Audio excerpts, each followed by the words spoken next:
I bought my friend's old car for $3,000 because he needed a quick sale, and I felt bad saying no. It broke down 2 months later. He told me I should have gotten it inspected. That was the last time I mixed money with someone I called a brother. Listen carefully. What I am about to tell you will decide whether your finances stay yours or become a subsidized lifestyle for someone else for the rest of your life. You know the knot in your stomach when they text. You see their name pop up, and your chest gets tight before you've even read the message. You shrink when you have good news to share because you know their reaction will turn your win into their loss. You are walking on eggshells around your own bank account. You are the friend who is silently being converted into a funding source.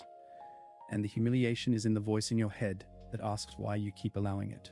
If you click off this video right now, that dynamic keeps running. 1 year from now, you will have lost another few $1,000s and all of your self-respect, and you'll be in the exact same spot.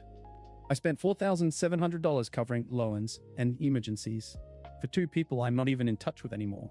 I paid that money to feel needed.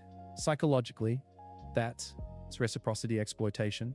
I was buying the illusion of friendship. The first sign is the calculated loan. The mechanism is debt anchoring. They frame a request as a temporary loan to impose the formal weight of a debt, but they rely on the informal rules of friendship to avoid ever paying it back. The amount is always just small enough to make you feel petty for asking, but the requests are frequent. Concrete example, they need $200 for a repair. Promise payback Friday. Friday comes silence. A week later, they invite you to an expensive dinner. You mention the money, they act shocked you. Do you bring that up now? The cycle restarts. Starting tonight, follow this rule. I don't lend money to friends anymore. It's a policy that keeps things clean. That's your bright line. The second sign is the lifestyle subsidy guilt-trip. This operates on manufactured inequity. They frame your better financial management as a moral failing on their part that you are obligated to fix. They weaponize your empathy. You're not paying for their needs. You are being guilted for not funding their wants. Think of planning a trip. You suggest a reasonable rental. They sigh, talking about how they wish they could afford nicer things like you. The pressure shifts from splitting costs to you subsidizing their preference. Your boundary becomes the reason for their deprivation. The move is this: my financial choices are personal. Let's find an option that works for everyone's individual budget. This is frame control. You hold the frame of personal responsibility. Look up. Are you checking your phone right now to see if you have a text from them? That's the pattern. The third sign is the most dangerous because it looks like help. The slow-motion takeover. The mechanism is the gradual erosion of agency. They position themselves as the money-savvy one and start handling things. Negotiating a bill, setting up your budget, advising on investments. Each act seems benign, but collectively, they transfer the locus of control from you to them. You become dependent on their opinion. Concrete example, at dinner, they insist on calculating splits to the cent, criticizing your simpler method. They send you an unsolicited budget spreadsheet, then critique your grocery spending. Soon, you're texting them before any purchase over $100. The diagnostic question is this: before a minor financial decision, do you hear their voice in your head approving or disapproving? If yes, the takeover is complete.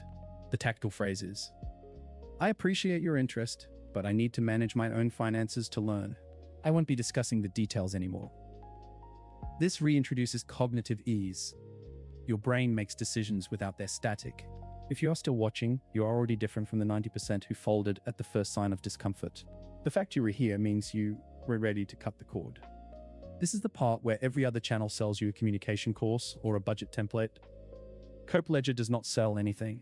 No mentorship. No apply to work with me Discord. We keep the receipts. We do not run the scam. Thanks to my 3 subscribers. What a legend. Be the 4th. Hit subscribe. It keeps me motivated to make these instead of staring at a wall. The master pattern here is the replacement of voluntary generosity with engineered obligation. It's not help. It's training. The calculated loan sets the precedent. The guilt trip escalates it. The takeover seeks to make it permanent. Your defense is policies over pleas. The game's rules are public. Most refuse to read them. Your money is not the price of admission for a real friendship.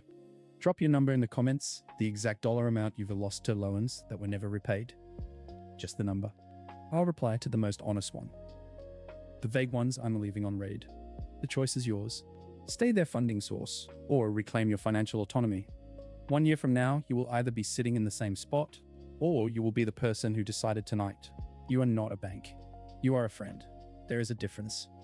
This is the kind of audit Cope ledger runs every week. If that offended you, you needed it most.